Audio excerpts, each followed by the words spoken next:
This is an epic story of one of Scotland's most ancient clans, going all the way back to the founder of Clan MacLean, Gillean of the Battle-Axe, to Catherine Campbell, who was left on a rock at sea by Lachlan MacLean over a marital dispute, going to Tobermory Bay in 1588 and witnessing the explosion of an enormous Spanish galleon ship that had been blown off course from the Spanish Armada invasion of England, and going through the ancient and epic battles across Clan MacLean's history and how they played such a pivotal role in those battles, and also going through the demise of Clan MacLean and how they lost some of their lands, and then a little silver lining near the end of how they managed to reclaim them. And to tell you the story, I'm going to take you across the Isle of Mull, which is the ancestral homelands of Clan MacLean.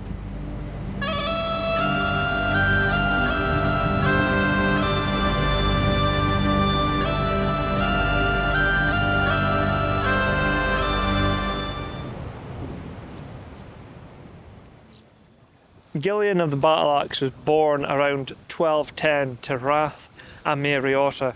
He is the eponymous ancestor and first chief of Clan MacLean, and the name Gillean actually translates to servant of St John, and the clan name MacLean means son of Gillean or son of the servant of St John. Now, his rise to prominence, Gillean earned his nickname of the Battle-Axe due to his proficiency with this weapon. He became a prominent figure in the Western Highlands and the Inner Hebrides. And there's actually a really notable story about Gillhean of the Battle-Axe, and it goes to when him and his men, they decided to go out on a large stag hunting party to some of the mountains in Mull. Now, during this hunt, a great mist came across the mountain and Gillhean got separated from his band of men. So they were spread out across this mountain, and Gillhean actually came near the edge of one of the cliffs on the mountain and fell down,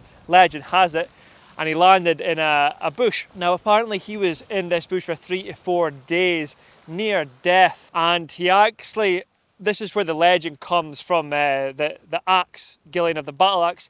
He apparently held up his axe above one of the bushes because he was amongst all these bushes in the mountain, so he wouldn't have been able to be noticed by his men, because they were searching this mountain for days and days trying to find him. And they couldn't find him because he was in one of these bushes. On the second or third day, near death, he reached out for his hands trying to grab something, and he grabbed something hard and firm, and it was his battle-axe. So he grabbed this battle-axe and held it above the bush, and a day or two later he was actually found by his men on the 4th day of searching because the sun was reflecting upon the metal on the axe. This is obviously the legend of it. You can believe it if you want to or not. And then they spotted Gillhean through his axe sticking out the bush, and he was rescued and he recovered. I just thought that was quite a cool story for Gillhean of the Battle-Axe, and he is, he's known as the original founder of Clan MacLean. And it's quite interesting because there's a few different branches of Clan MacLean. The main one is the Clan MacLean of Duart. Another one is Clan MacLean of Loch Buie. And there's a few others, but I can't remember off the top of my head, but I will try to find it later in the video. But specifically the Clan MacLean of Loch Buie, so they're like a sub-branch from Duart. Clan MacLean of Duart's the main one, and the Loch Buies, they were like a branch off of the MacLeans of Duart. So the Loch Buie clan crest, as you can see, it's actually a battle-axe with the bushes around it, and that's from that legend Gillhean of the Battle-Axe. Now, under his leadership, Clan MacLean became one of the oldest Gaelic clans in Scotland. The clan's lands were primarily on the west coast of Scotland, on the Isles of Mull, Cole, Tiree and Jura. Now, the clan seat was established at Duart Castle on the Isle of Mull, which later became a significant stronghold for the MacLeans. Gillean had at least 3 sons, Malise, Bristy and Gillebride. Now, his lineage continued through his son Malise, who played a role in the famous Battle of Largs in 1263, which was a battle between Norway and Scotland, and that was a fight against the Norsemen of Norway, which further solidified Clan MacLean's prominence. Now, as a result of the Battle of Larg, Scotland actually gained a lot of these isles in the Inner Hebrides and Outer Hebrides from Norway, because they were in Norwegian control for many, many years.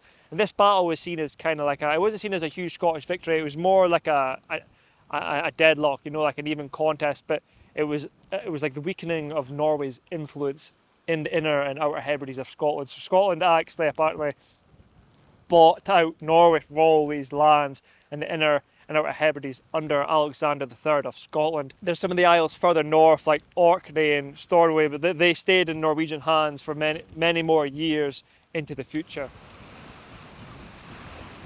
Now, an interesting story from the 16th century is that Lachlan MacLean married a daughter of the Earl of Argyll, a woman called Catherine Campbell. Now, this was more a political marriage, and it was more strategic than for love or lust. So Lachlan and Katherine, it was known the marriage, it wasn't a happy one, you know, they were observed to be fighting all the time. So essentially Lachlan, thinking that he could essentially maybe just rid himself of his wife, he decided to take her out to the sea in the Isle of Mull, somewhere here, and he apparently dumped her on a rock when the tide was low. And obviously his plan would be when the tide came up, she'd be washed away along with all his marital problems. Now, when they left that rock, he went back to Duart thinking that his wife was going to drown. So he started preparing a coffin and making all the arrangements to travel to Inveraray in Argyll, which was, you know, the castle of Inveraray. That was the home to the Earl of Argyll, Catherine Campbell's father. So then they prepared the coffin in the boat and got his men, and they went in the boat and started to sail towards Inveraray Castle.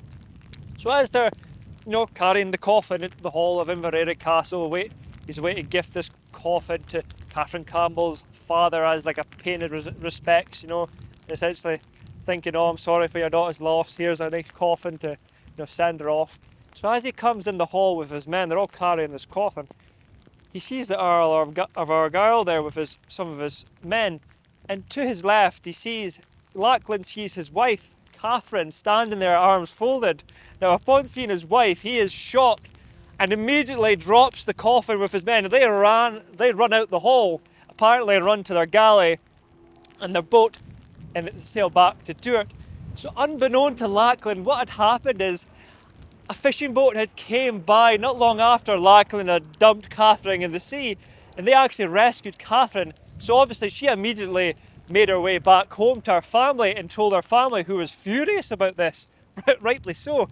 So then in years later, it's actually said that they actually got the revenge, and Lachlan was actually killed at the hands of the Campbells. And this only grew the feuds between the two clans.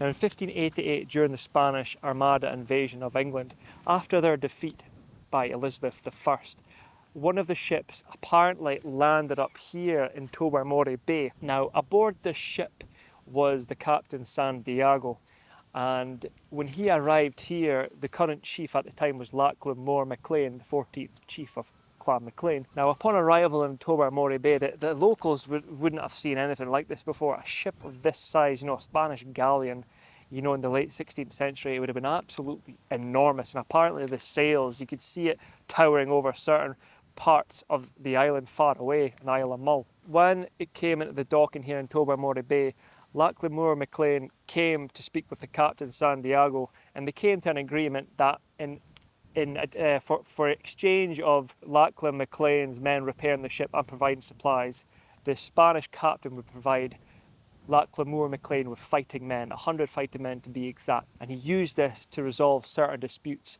in nearby isles with certain clans, MacDonald's being one of them. Now, during the course of this ship's anchorage in Tobermory, Lachlan MacLean became rather enamoured with a young Spanish noblewoman called Clara Vilo. Now, this made him visit the ship quite a lot during its stay here, and these numerous visits to the ship was noticed by Lachlan wife, who wouldn't have been too happy with her husband nipping on to this ship every few days And then obviously when she sees the reason why he's actually going to the ship is to see a young, beautiful Spanish noblewoman. So upon learning this, obviously you can imagine she would have been pretty annoyed at this. She apparently, this is one of the stories that is of why this ship exploded, and we can go into the other one after, but this one is that she hired a man called Donald Glass, who apparently during a celebration that was taking place on the ship one evening, Donald Glass took a little boat out and sailed out to the ship, secretly set a light to the ship's gunpowder stores.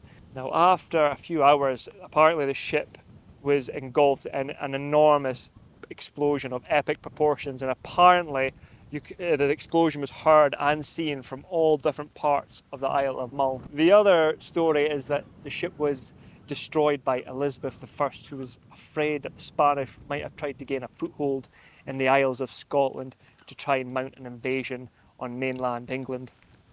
I'll let you decide which one you believe. It's obviously not known what the actual cause of the explosion was. But another interesting fact as well also is that legend has it that apparently the galleon had vast storage of gold on board. Now, upon the ship sinking, which modern day archaeology, they have actually found remnants of the ship in Tobermory Bay. But something that's captured treasure hunter enthusiasts alike for many decades is the search for the missing Spanish gold, which has obviously never been found. Now, there's been multiple searches for this, but whether the gold existed or not is for another story. But there's been multiple dives underwater in Tobermory, and they have obviously found remnants of the ship. But like I said, no discovery of the gold. Now, the clan's motto, "Virtue My Honour," underscores their long-standing reputation for honour and loyalty. This motto, along with their tartans, serves as potent emblems of the clan's identity, and the MacLean tartans today continue to be worn with pride by clan members and descendants. Now, Clan MacLean's actually very well known for being a mercenary clan, also known as a galloglass. Now, a galloglass, that was warriors who were of Norse Gaelic origin who fought in Ireland during this period, in the 16th century and before it. There was lots of wars in Ireland. Now, one of these wars was war between England and Ireland, and the king, well, actually the Queen of England at the time was Queen Elizabeth I. So she actually hired Clan MacLean warriors as galloglass, as mercenaries to fight in the war against Ireland on her side, and they would be promised good money to do this. And this was kind of like Clan MacLean's bread and butter, to get money, being paid to fight as warriors in armies. A lot of this would happen in Ireland, but they wouldn't just fight on the English side. On the English side, they would fight for Ireland, also for Irish chiefs in Ireland. So it was quite an interesting dynamic, because they had their loyalties, it stretched really as far as a coin when it was regards to lending their swords out, because they were extremely skilled warriors. And this was really noticed not just by English and Irish leaders, but also by kings in Europe, and they were used and hired for multiple wars in Europe, notably the 30 Years' War in Europe, fighting alongside Swedish forces and mainly Protestant forces. So they were well known, and a lot of these, when they were hired, they would be promised payment. Now, when they were fighting for Elizabeth I against Ireland, Elizabeth I, she actually apparently didn't pay them. Now, this was obviously a knock-on effect, because this, as I said, this was like their bread and butter, Clan MacLean, getting paid money to fight. This is how a lot of income came into the clan here in Mull. So when they didn't get paid for Elizabeth, this is just one instance, things like that would really hit them, because that is what they really relied upon to bring money back here for the clan. There was actually instances of this happening more often, and there's a big event that happened in Scotland that actually really changed Clan MacLean forever.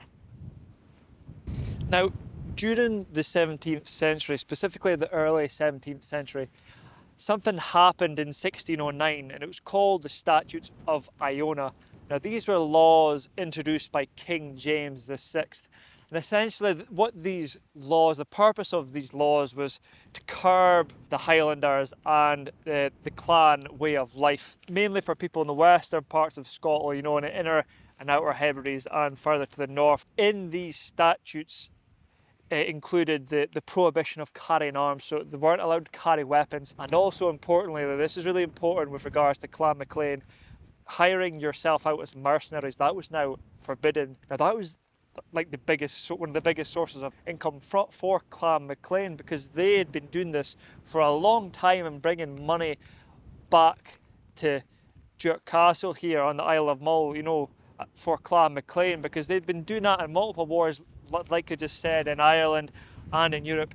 So now King James VI, who really despised these clans, you know, he hated these Gaels, you know, what he saw as these barbarians in the north. So he had a real prejudice, and these statutes of Iona, this was his way of really trying to bring these clans to heel, getting rid of their right to carry weapons. No, you can't hire yourself out as mercenaries. He knew this would have a huge effect on some of these clans, like the clans of MacLean. So years later in the 17th century, this really had a huge effect on Clan MacLean. It pressured them financially. So their estates here in the Isle of Mull really started to become financially stretched, because they didn't have this income for hiring themselves out as mercenaries and gallows glass anymore, because King James VI had introduced these statutes of Iona.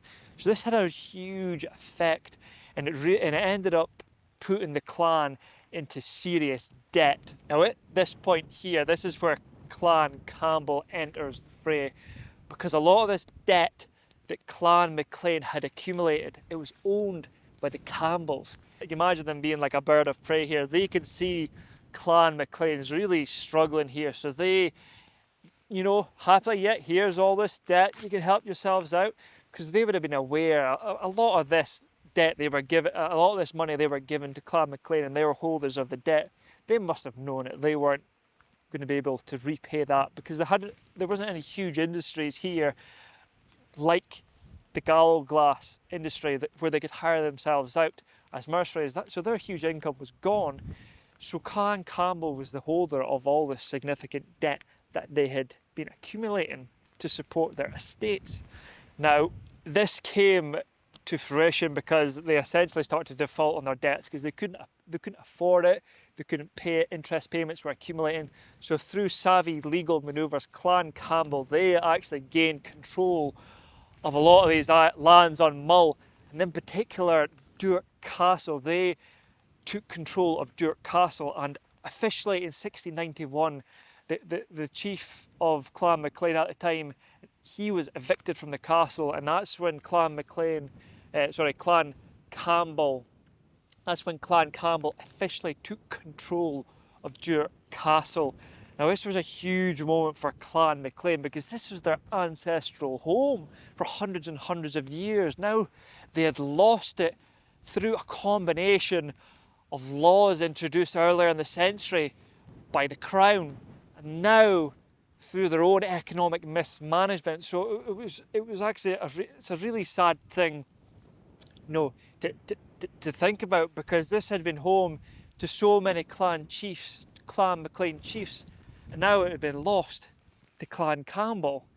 Now, in the years that followed that, the castle just fell into essential ruin through multiple, you know, conflicts and battles. It's not the castle that you see today. It was completely ruinous.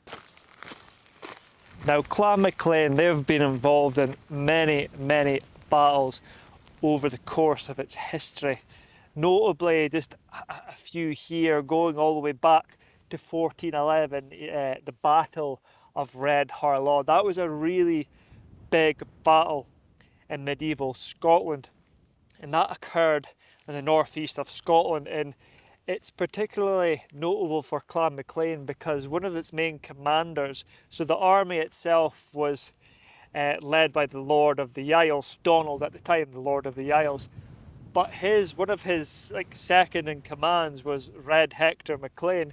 So he controlled the right wing of this 10,000 strong army that was working its way across the northern parts of Scotland over a dispute over the earldom of Ross. It came up against a lowland army. Another notable battle is the Battle of Treig Gruinart in 1598. Now, that was a fierce conflict between Sir Lachlan MacLean and his nephew, Sir James MacDonald, over the Rins of Islay. Now, claiming the land as his wife's dowry, Lachlan MacLean, he invaded Islay, disregarded MacDonald's peace overtures. So MacDonald used strategic tactics during that battle and actually flanked MacLean's forces, which led to intense fighting. During a lull, apparently a dwarf, he was previously scorned by MacLean, and apparently he shot a fatal arrow via a crossbow into the skull of Lachlan MacLean, and actually killed him. This was a really popular chief in Clan MacLean history. So this dwarf had apparently been waiting in a tree, and during a lull in the fighting, Lachlan MacLean, he apparently came to a little well to have a drink of water. Now this dwarf, Sith, I can't take his name seriously, he was sitting in a tree and apparently killed Lachlan More.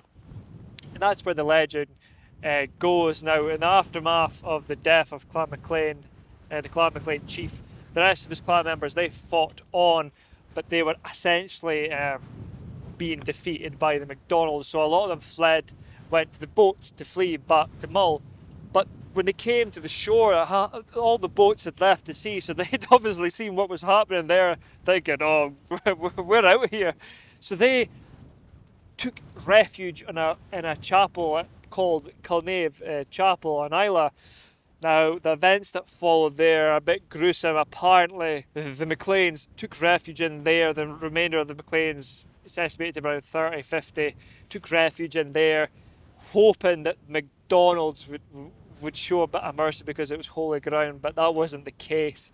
The MacDonalds actually set fire to Kilnave's church. They set it ablaze and killed everyone inside the Kilnave chapel, apart from apparently one person who actually made it out and took refuge to the sea, and apparently he'd jumped into the sea, been chased by the MacDonalds, and grabbed a weed to actually help him breathe in the water. So he was hiding, amongst vegetation in the water, just using this little weed to breathe above the water, hiding from the MacDonalds who were pursuing him. And apparently they called off the chase and thought he'd drowned. So that man actually survived, and legend has it that his ancestors still live on that part of Islay. So if you know anything more about that story, let me know in the comments, because it's quite a cool story if it's true. Now, another notable battle is the Battle of Inverkeithing in 1651. Now, this battle was fought by Scotland, who were supporting Charles II. So they were the royalist forces, and they were fighting against Oliver Cromwell, who was the commander of this parliamentarian army who had killed Charles I years earlier, and essentially they had taken control of the country. So Charles II had landed in Scotland, and he'd been being supported by Scotland, supporting his claim to the throne. So they were known as the royalist forces. Now, during that battle, Sir Hector MacLean, he had 800 men, and they arrived at the battle. It's said to be a little bit late, and it happened around north of Edinburgh, where Inverkeithing is located. Now, the battle was a huge loss for the Scottish forces, and the Cromwell forces, they were known as the Roundheads for their round helmets and the new model army. They changed this look of this army, and they were, as history has told us, they were an extremely efficient and very skilled army, because they had a very skilled military leader in Oliver Cromwell. So the Scottish forces were absolutely devastated, and in particular, this is quite notable for Clan MacLean, because Hector MacLean, he and 800 of his men, they had made a dramatic last stand in this battle, and it's said that instead of surrendering all the 800 men, they all protected their chief, and they all fought until the last man. And apart, it was a huge massacre. This battle, many Scots died, with very little casualties, apparently on the side of the parliamentarians. But essentially, the chief of Clan MacLean, he died in this battle, fighting on, with being surrounded by soldiers of Clan MacLean. And it's noted, now I don't know the Gaelic war cry for this, but apparently as they're all surrounding their chief, as one soldier from Clan MacLean, one clansman, once one fell, another would take his place. And every time this happened, apparently they would shout, "Another one for Hector," to try and just to, like a rallying cry to rally to their chief, as they were being killed by these forces from Oliver Cromwell and the parliamentarians. And it's noted that of the 800 men that fought in Inverkeith, in the Battle of Inverkeith, only 30 returned to Mull. Now this had huge consequences for the Isle of Mull and Clan MacLean, because so many of their farm hands had died in this. The economy of the island and the clan, it just really, really took a huge hit. And this would, as I'll explain later in the video, this would really have a knock-on effect for Clan MacLean in the future. Now, Clan MacLean were also involved in many of the Jacobite wars. The first Jacobite war battle in 1689, the Battle of Killiecrankie. Clan MacLean, they were on the side of Bonnie Dundee, who were fighting against the other force, the government force that was led by Hugh Mackay of Scourie, and that was a victory for the Highlanders led by Bonnie Dundee. But it was bittersweet, because Bonnie Dundee, who was a really popular leader, he fell in that battle. So after that battle, that really ended that kind of uprising, and a lot of the Highlanders and clansmen returned to their regions. The rising in 1715, also the Battle of Sheriff Moor, that was a bit more indecisive between government forces and the Jacobites. The MacLeans were part of that on the Jacobite side. And in the last big Jacobite rebellion, which famously many of you would have known, the Rising of 1745, which ended in the devastating defeat of the Jacobites at the Battle of Culloden in April 1746. And I don't think I need to go into that too much detail. You're probably quite aware of how that battle turned out. It was a huge defeat for the Jacobites, and a lot of the Jacobites went into hiding. It really changed the course of history for a lot of these clans. There's a story of a young boy and his father travelling on a ferry through the Sound of Mull in the 19th century. And the young boy says to his father, "Look, there's a castle there." And his father says, "Yes, son, that's Duart Castle." And the boy asks his father, can we go over to the castle and explore it? And his father hesitantly, with, you could see some emotion in his eyes, he said, "No, son, we can't go there." But adamant this son was, they went ashore and explored the castle. Now, as he was going through the rubble, it said that the young boy, who was called Fitzroy MacLean, so his father was MacLean, so this used to be their ancestral home way back before it got taken over by the Campbells. And it said that young Fitzroy said to his father that one day he's going to buy these lands back and rebuild Castle Duart. Now, in the early 20th century, in 1911, Fitzroy MacLean, he actually comes back and buys these lands and oversees the reconstruction of Duart Castle after hundreds and hundreds of years of Duart Castle being left astray and in ruin, and now it came back in Clan MacLean hands. Now, it's really a terrific story. It's essentially like a phoenix rising from the ashes. And during this time as well, Clan MacLean, they had all the clan members from across the world here to celebrate the ancestral home of Clan MacLean returning to the clan.